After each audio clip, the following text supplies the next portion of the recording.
A ver si nos atiende Miguel Ángel Trinidad. Lima, Perú.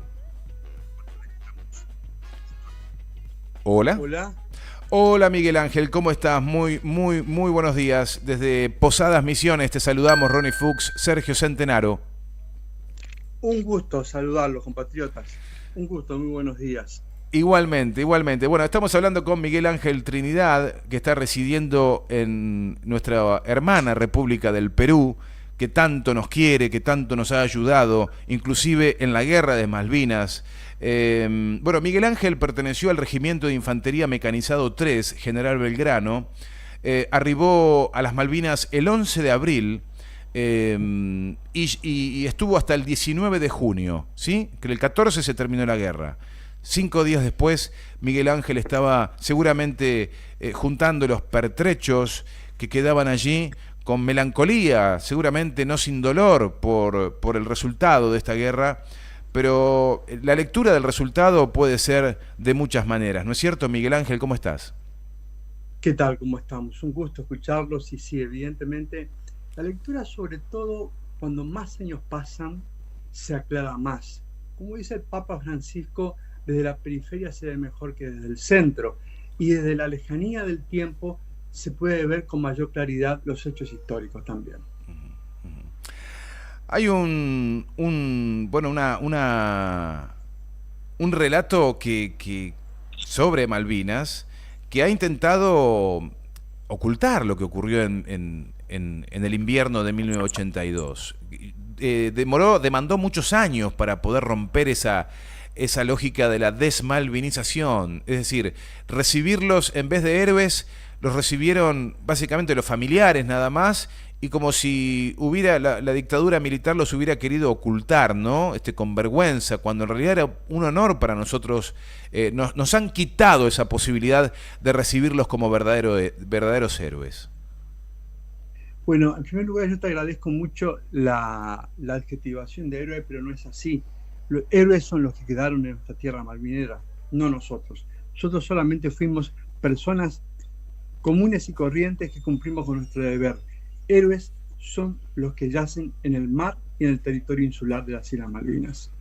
El tema del ocultamiento, vos sabés que en el año 83, en la famosa revista Humor en esos tiempos, Osvaldo Soriano le hace una entrevista a un sociólogo francés, y en esa entrevista, muy importante porque este sociólogo dice hay que desmalvinizar la Argentina y da la explicación de su perspectiva eurocéntrica e inventa este neologismo que es la desmalvinización.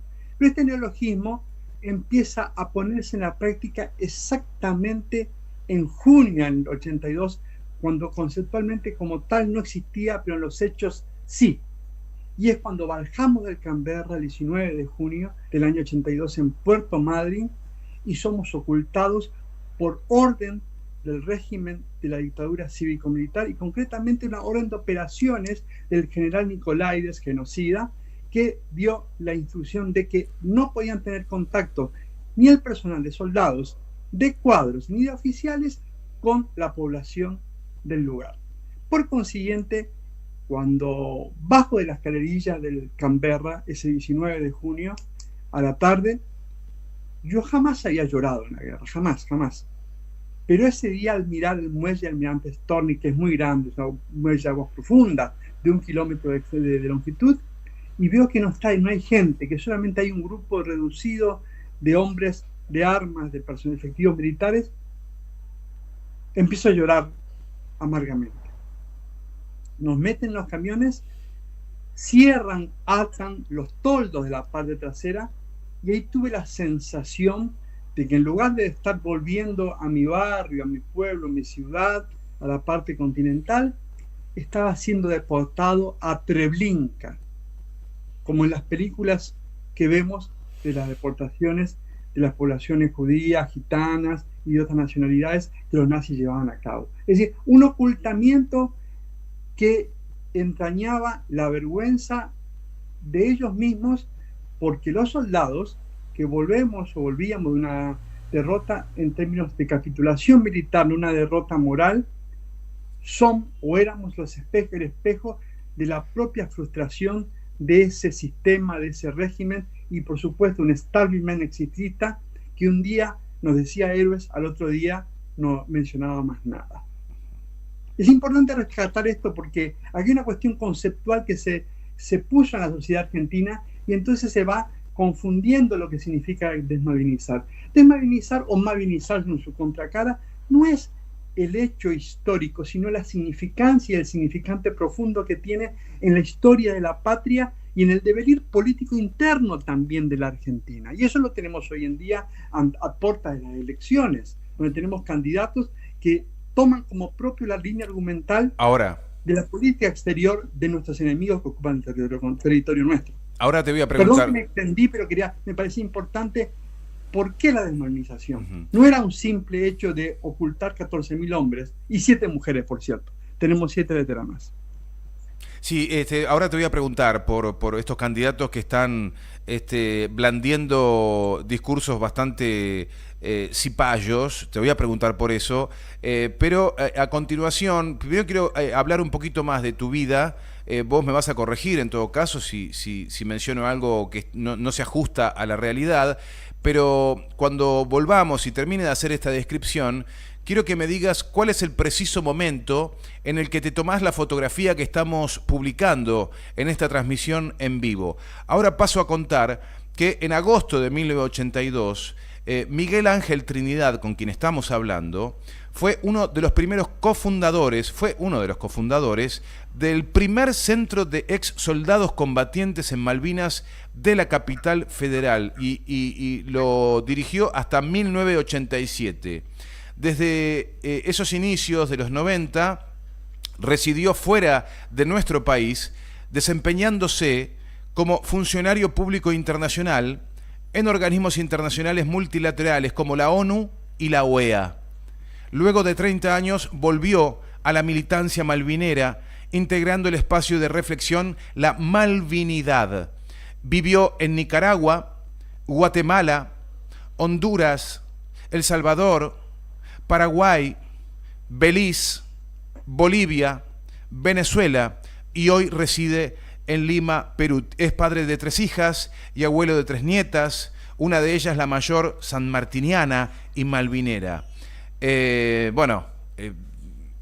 lindo conocer un poquito más de tu vida en un derrotero tan agitado que ha significado ser para siempre un veterano de Malvinas. ¿Dónde estás en esa fotografía que estamos mostrando? Esa fotografía corresponde a uno de los periódicos viajes que realizo a Malvinas, anualmente si puedo, bianualmente si tengo mucho trabajo, y esa foto pertenece exactamente a Tumbledon, en un costado donde estaba el BIM 5, donde despliego la bandera. Esa foto me la tomó una de mis 3 hijas, porque he tomado como costumbre los primeros viajes llevar a mis hijas, luego a mi esposa, espero poder llevar a mi madre y espero poder llevar a mis nietas. ¿Y los viajes a qué se deben? Mira, en cada viaje, Sergio, el hombre hoy en día de 60 años visita al joven soldado de 20 años. Porque el joven soldado de 20 años no pudo volver, se quedó allá. Y el hombre de 60 no se puede quedar allá, tiene que quedarse a continuar su vida. Porque si bien Malvinas es un punto de inflexión en términos personales, integralmente hablando, personales me refiero a psicológico, mi concepción política, mis ideas de la patria, es un punto de inflexión, no puedo quedarme congelado en 1982, porque la vida sigue. Pero cada año me voy a visitar al soldado, que se quedó allá. Ese año dejo de ser el que soy, funcionario, padre de familia, abuelo.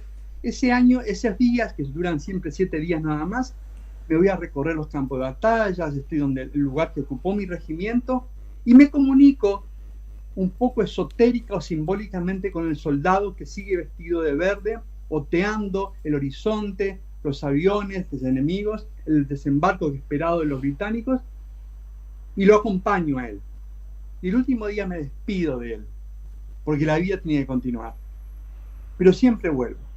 Esa foto es creo que el año 2016 con mi hija mayor en Tumbledon. Y siempre viajo y es una forma de reencontrarme con esa parte tan importante de mi vida. Luego vuelvo a ser el quien te habla, con mis funciones como profesional, con mi trabajo, con mi vida, pero siempre con Malvinas en el corazón, pero no congelado en el 82. ¿Por qué?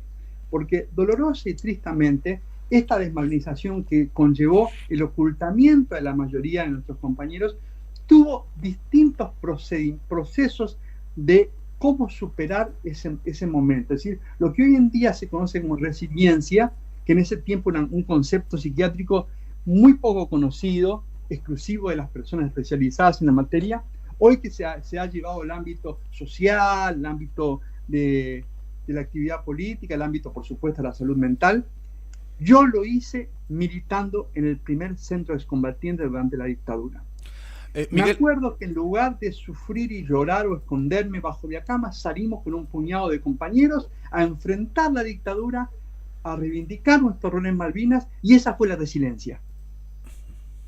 Miguel, una curiosidad, una pregunta que si querés le podemos abrir y cerrar paréntesis.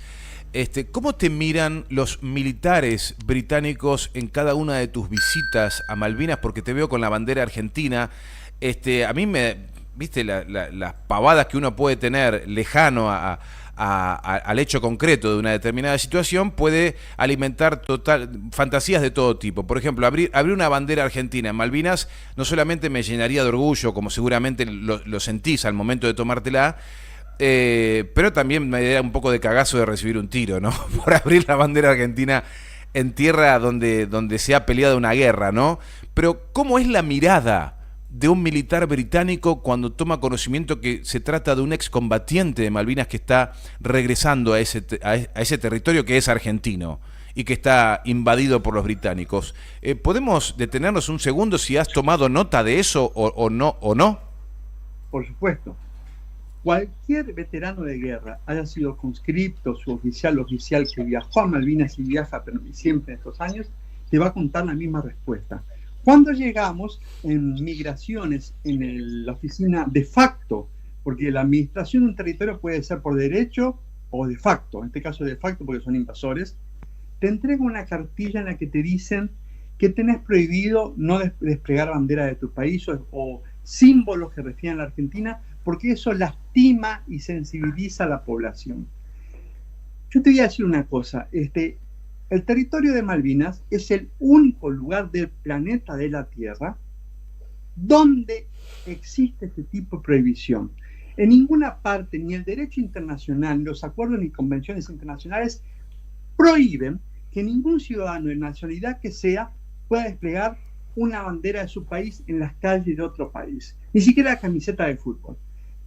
Vos te vas a Francia, a China, a Gambia, a Centroáfrica, a México, Estados Unidos y al mismo Londres, y nadie te puede prohibir, y nadie te lo hace, de que vos despliegues la bandera de tu país como lo hacen turistas extranjeros en la ciudad de Buenos Aires, en la Patagonia, donde sea, o en Misiones, o en las cataratas del Iguazú.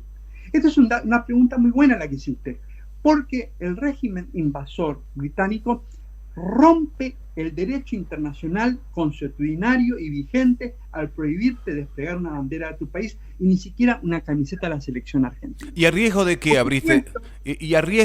abriste esa bandera preciosa en las Malvinas? ¿Qué te podía pasar? La mayoría lo hacemos porque no comemos vidrio en términos populares hablando, ¿no?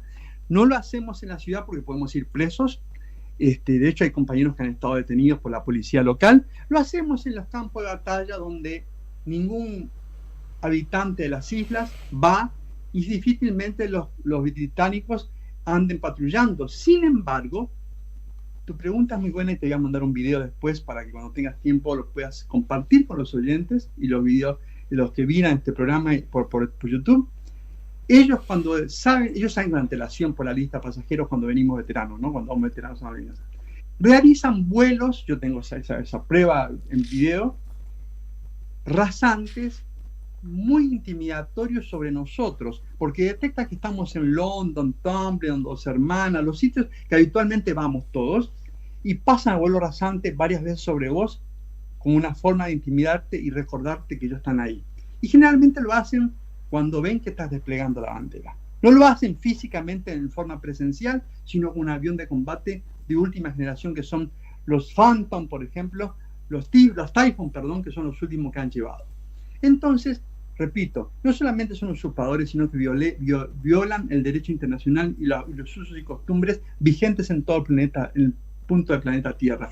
Y me agrego algo más, dos últimas cosas más.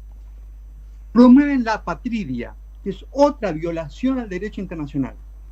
La apatridia hace décadas dejó de existir. ¿Qué es la apatridia? Cuando nace un niño, un bebé, en un territorio, sea un país soberano o en un territorio ocupado, nace y se le da una documentación.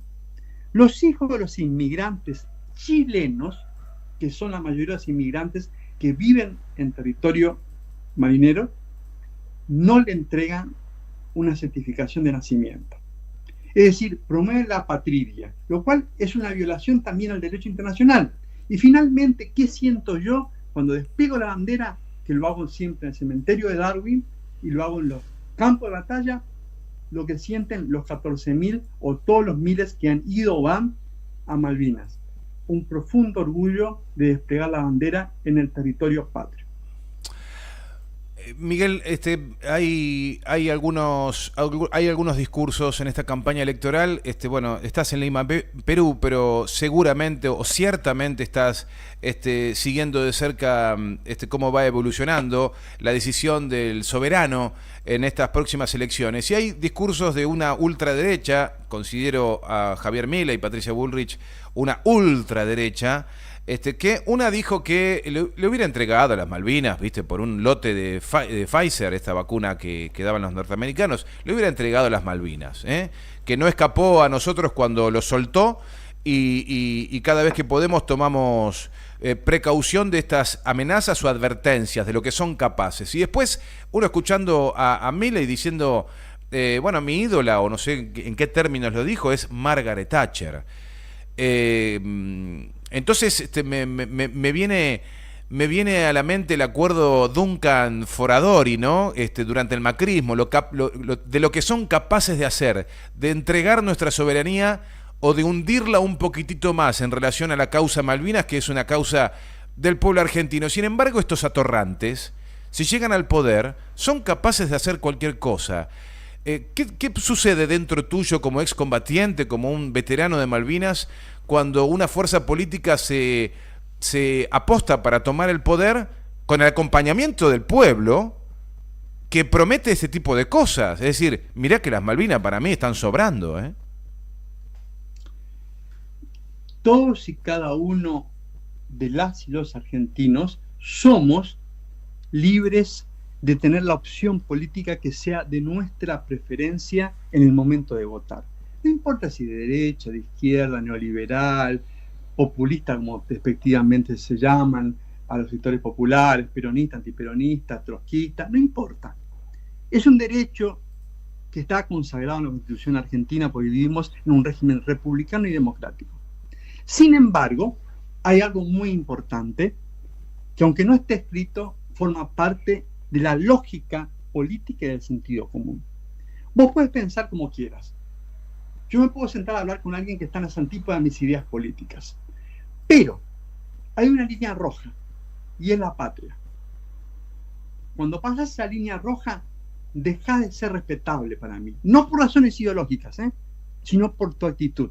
Cuando yo escucho que este personaje, por no decir una adjetivación grosera, que se llama Javier Milei, esta señora Patricia Bullrich, que lamentablemente he conocido de los 80, cuando estaba en Argentina, decir barbaridades como las que dicen, no puedo ubicarlos en el contexto de la discusión democrática y respetable de la política argentina. ¿Sabes por qué?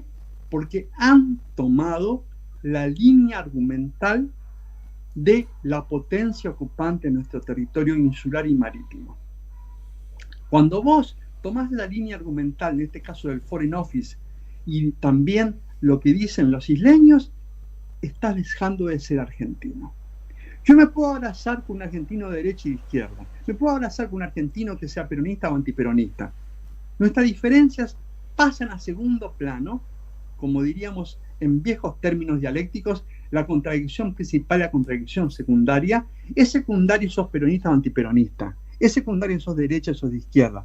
Pero no es secundario si adoptás la posición de los enemigos de la patria. Ahí pasas a ser, ¿sabes qué? Mi enemigo también.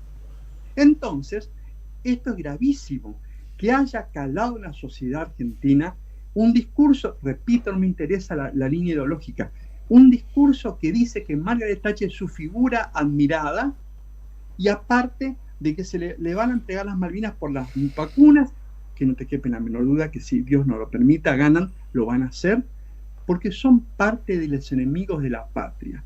La grieta no le inventó, como dice este chanta y mercenario de la prensa, la nata, en los años del kirchnerismo, del peronismo. La grieta nació en la precuela, si podemos hablar de términos que hoy en día se usan mucho por Netflix y por las películas. La precuela de la patria es 1806-1807. La precuela de 1810 es eso. La patria nace en 1806 y 1807, y ahí nace la grieta. ¿Por qué, Sergio? Porque la grieta nace cuando la naciente plutocracia porteña le abre las puertas de sus mansiones, cuando todavía no éramos un país independiente, pero estábamos a punto de serlo, a los oficiales británicos que desembarcaron en Quilmes, en las primeras y las segundas invasiones inglesas, y le entrega a sus hijas. Ahí empieza la grieta de la República Argentina, con esos traidores. 1806-1807 ya estaba la grieta, los que querían ser cómplices de los invasores, y del otro lado el pueblo argentino, las milicias. No nos olvidemos que tenemos afrodescendientes de la República Argentina, que teníamos en esa época los indígenas, los pueblos guaraníes, los criollos y patriotas que resistieron. Casualmente ahora se cumplió el 12 de agosto la resistencia y se expulsó al enemigo británico. Entonces la grieta nació ahí, y hoy estos personajes son la expresión de esa grieta, pero que no es una grieta política, es una grieta que divide los que están con la patria y los que están en contra de la patria. En estos días casualmente sacamos un comunicado de la Malvinidad y me escribieron algunas personas de ideas conservadoras, antiperonistas, diciéndome: felicitaciones, pienso igual que ustedes. Y ahí te das cuenta que lo que decía Ortega y Gasset es cierto. Ortega y Gasset, el filósofo español, tenía una expresión que a mí me gusta mucho mencionarla, que decía: el espacio de la nación compartida. ¿Qué es el espacio de la nación compartida? Es el lugar en la que un pueblo, en este caso nosotros los argentinos, nos encontramos amparados, unidos, bajo un tema que trasciende nuestras diferencias de orden político, religioso, del que fuera. Y en Argentina es las Malvinas. Yo soy tan malinero como seguramente alguno de otra idea política. Vas a encontrar marineros de derecha y de izquierda, marineros progres y marineros conservadores, marineros peronistas y antiperonistas, pero también te encontrás los que abrevan en las aguas de la antipatria.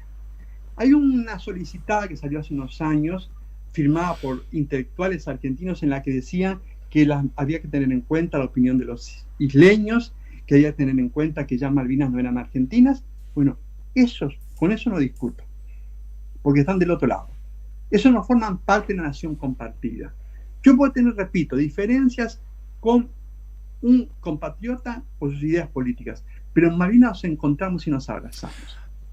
Miguel, voy a cerrar esta nota preguntándote, y quisiera que le hagas justicia, no sé si el término es el que corresponde, pero bueno, me viene a la cabeza hacerle justicia a que traigas a 2023 a compañeros tuyos que vos me estás apuntando que son los verdaderos héroes. Para mí vos sos un héroe de Malvinas y todos los que han combatido son nuestros héroes.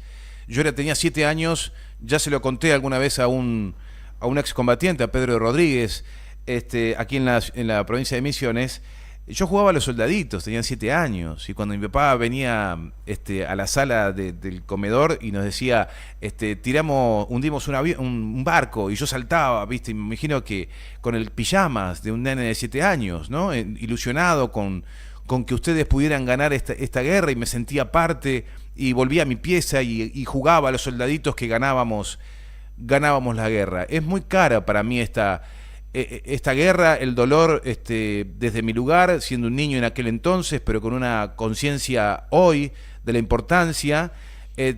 Quiero que cerremos la nota y que me traigas al presente a compañeros que no pudieron estar o no tuvieron la oportunidad de hacer el recorrido maravilloso que hiciste vos, después despertando conciencia en los argentinos y en el mundo. Pero antes de cerrar con esto, quiero que en el medio, y que lo desarrolles ahora, que me contextualices a Malvinas, porque vos, cuando estábamos preparando esta nota, Miguel, y veníamos conversando, me dijiste, acá los británicos vienen por la Antártida, tenemos un país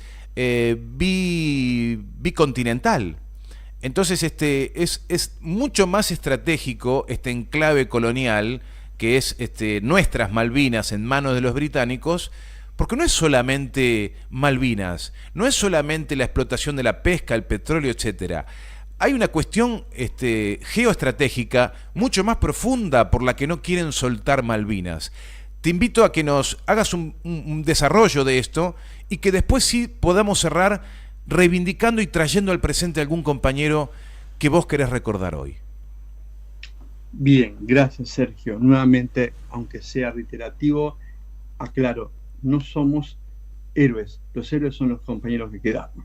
Pero bueno, mira, una de los clichés, o como diría Arturo Jauretche, las onceras modernas respecto a Malvinas, es el discurso facilista, no solamente de algunos ciudadanos a pie que lamentablemente lo compran, sino de supuestos dirigentes políticos, opinólogos y gente que tendría que conocer un poco de la realidad geopolítica mundial y en particular en nuestro país. Esa es la siguiente. Dicen, pero ¿qué te va a hacer problema por las Malvinas? Son 2 piedras en el mar.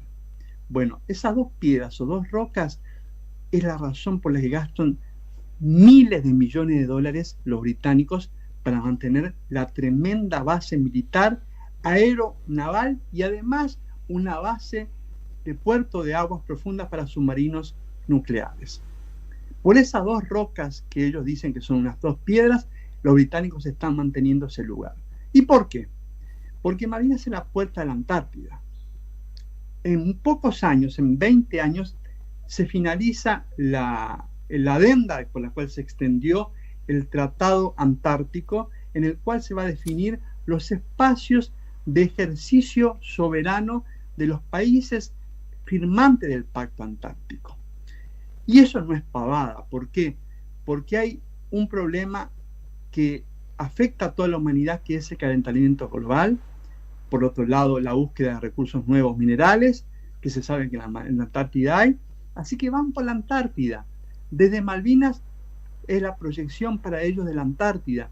Y eso es algo muy grave, que lamentablemente la administración que gobernó la Argentina entre el 2016 y el 2020 ha cometido una serie de errores brutales. Y ahí me permito, con tu autorización, extenderme. Sí. Mira, en política de gestión de Estado, un gobierno puede tener retrocesos sociales, económicos, puede tener una política sanitaria mala, puede tener una política de producción, del área que fuera, que otra gestión de gobierno la puede remontar. Incluso en el ámbito de la deuda externa está demostrado que, a pesar de haber tenido una deuda externa enorme, hubo una gestión de gobierno que pudo revertirla. Pero hay un solo ámbito de la gestión de un Estado soberano que no tiene forma de revertir un error. ¿Sabes cuál es? ¿Cuál? La política exterior. Cuando en política exterior se comete errores, no hay forma de arreglarlo. Hagamos un escenario hipotético que lamentablemente Gran Bretaña no aceptó nunca, que es obedecer el mandato de la comunidad internacional, expresada fundamentalmente en el principal foro, que es Naciones Unidas y la Asamblea General, que lamentablemente no tiene la resolución de Naciones Unidas una naturaleza vinculatoria, si no es vinculante, salvo que emane del Consejo de Seguridad. Después están las resoluciones de cada año consecutivos, hace 40 años consecutivos, que la OEA genera una resolución llamando a la Argentina y al Reino Unido de Gran Bretaña a establecer un ámbito de diálogo para solucionar la disputa por soberanía sobre las Islas Malvinas, Georgia, Sandwich del Sur y mares correspondientes.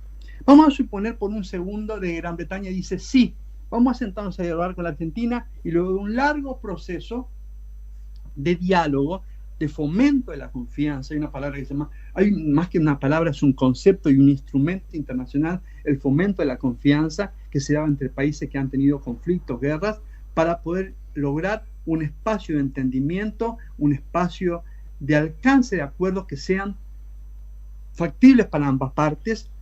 Y el derecho internacional te indica que eso, lo ideal sería la Corte Internacional de Justicia de La Haya, cuyas sentencias sí son de carácter vinculante, aunque muchas veces algunos países no lo han cumplido, porque repito, el único ámbito de la comunidad internacional que tiene los instrumentos para poder obligar por la fuerza a cumplir algo es el Consejo de Seguridad.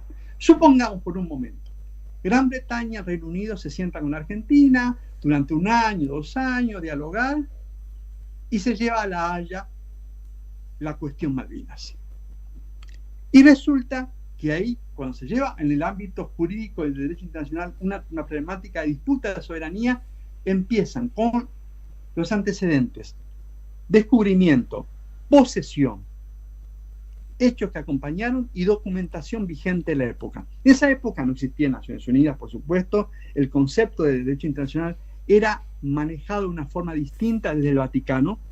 Por eso Malvinas nos corresponde, porque el Tratado del Tordesillas, que establece el Papa en ese entonces en Roma, dice, Alejandro VI, me había olvidado el nombre, que a partir de las Islas Azores hacia el oeste pertenece a España, y a partir de las Azores en línea norte-sur hacia el este a Portugal. ¿Por qué? Porque Azores ya eran en el Atlántico una ocupación de Portugal, y Malvinas queda al oeste de las Azores. Por consiguiente, Malvinas pertenecía al Imperio Español, que luego pasa a depender del Virreinato del Perú y después del Virreinato del Río de la Plata.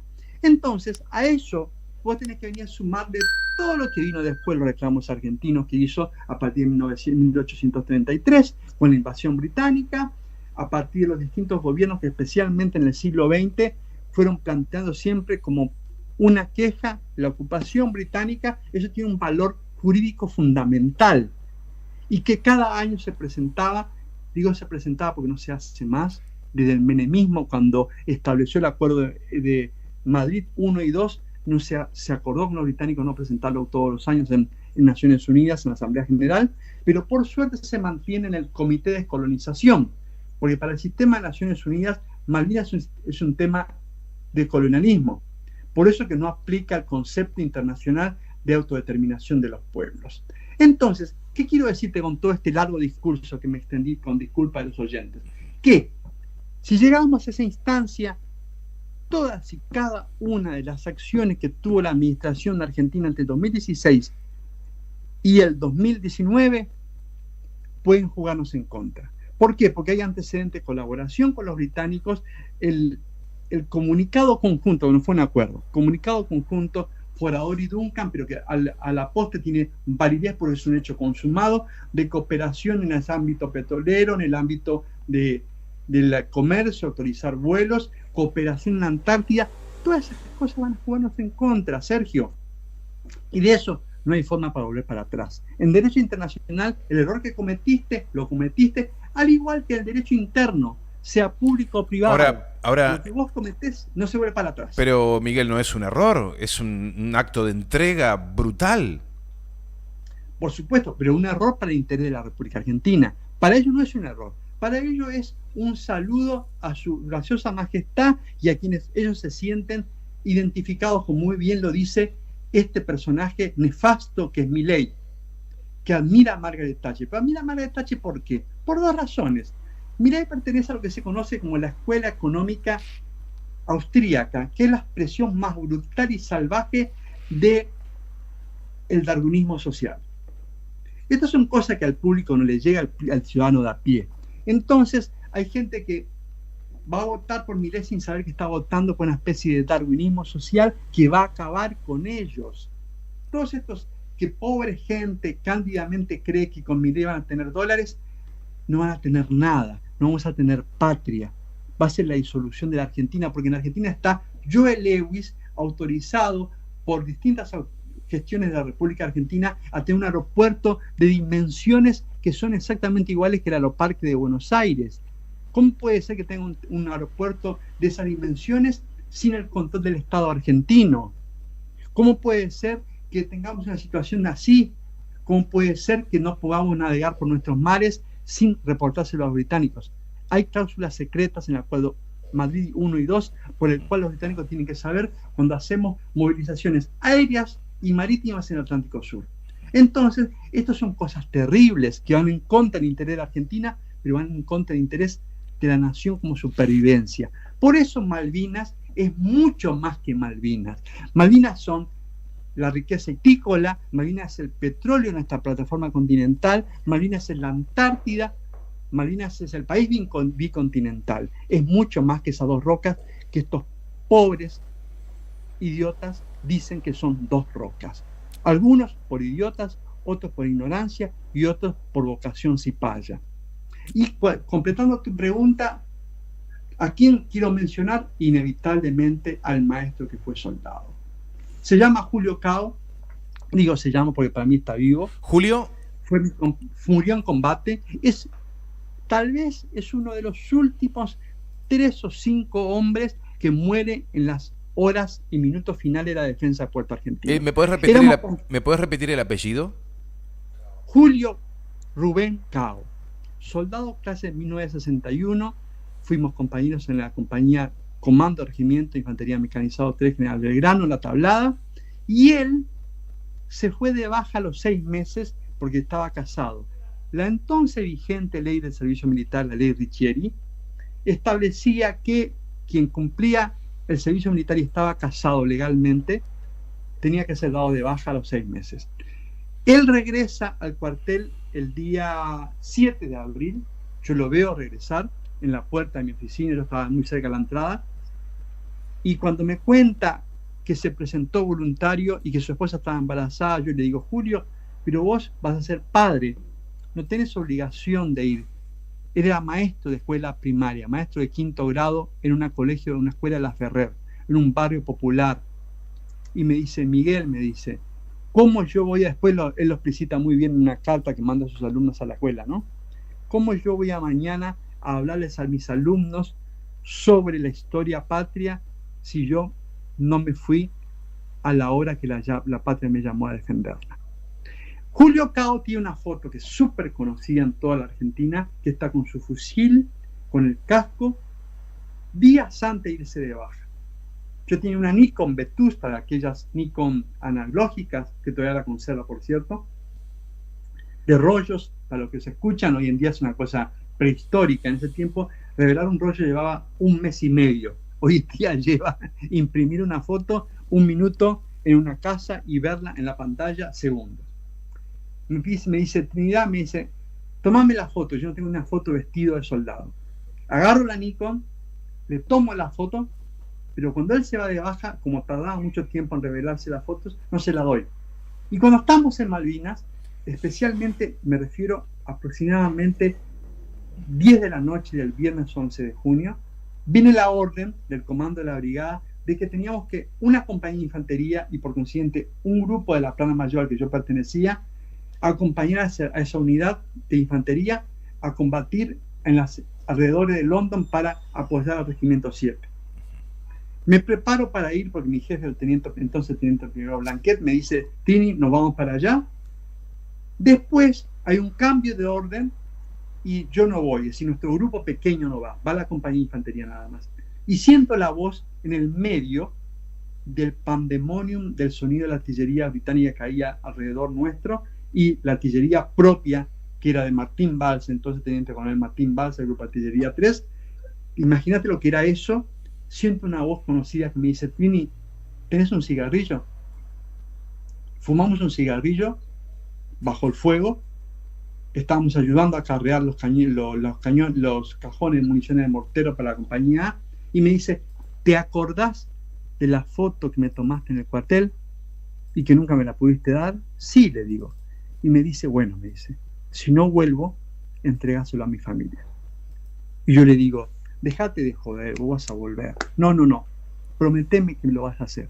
Digo: prometido, Julio, yo se la voy a dar a tu familia. La madrugada del amanecer del 14 de junio, estábamos nosotros, éramos plana mayor, en el puesto de mando, que no lo ocupaba el jefe de regimiento, ocupaba el oficial de inteligencia, que era mi jefe, Blanquet, 2 oficiales y yo, en el tráfico de radio de toda la noticia que venía del frente de batalla de ese entonces, que en el momento que era Wilder Ridge, concretamente por los británicos habían tomado Monte London, habían avanzado hasta Wilder Ridge. Nos llega la noticia que Julio Cao había caído bajo fuego enemigo. Mientras que nosotros, por supuesto, estábamos bajo el fuego de la artillería británica, terrestre, de campaña, y naval y aérea. Y ahí me acordé de la promesa que le había hecho hacía apenas 3 días. Tardé 30 años en cumplir esa promesa hecha en los prolegómenos de muerte de ese 11 de junio del 82. Se lo di a Delmira Cao, su madre, que es un símbolo de las madres marineras, que falleció lamentablemente el año pasado. Le entregué un Ushuaia en 2012, viajé en ese entonces de Caracas exclusivamente para eso, porque el negativo lo sigo conservando. Le hice un mural, se lo entregué después de 30 años. Guardo en mi corazón que cuando me retire de mis actividades profesionales, poder visitar esa escuela en La Ferrer que lleva su nombre y contarles a los chicos de la primaria, la historia del nombre de que lleva la escuela primaria en La Ferrer. Julio Rubén Cao, el maestro que fue soldado, el único docente caído en defensa de la patria en la única verdadera guerra que tuvimos en el siglo XX, la Revolución de los Argentinos. Miguel, gracias por esta enorme entrevista. Te mandamos un abrazo muy grande. Ojalá se repita pronto. Admiración por toda esta vida que estás llevando adelante con tanto compromiso, por ser un veterano de guerra, por lo que estás haciendo hoy y por despertarnos más conciencia, que es lo que estamos buscando, como si fuera agua donde no hay. Te mandamos un abrazo grande y gracias. No, gracias a ustedes por este espacio, gracias por las preguntas. No es una simple efemérides de una cuestión patria, se está jugando la patria. Y casualmente Malvinas es uno de los ejes de esta batalla, nueva batalla que tenemos en 200 años de historia. Muchas gracias a ustedes por este espacio, por este llamado. Abrazo grande, hasta pronto. Un abrazo grande. Miguel Ángel Trinidad, veterano de guerra de Malvinas, en un relato que no tiene ningún tipo de desperdicio.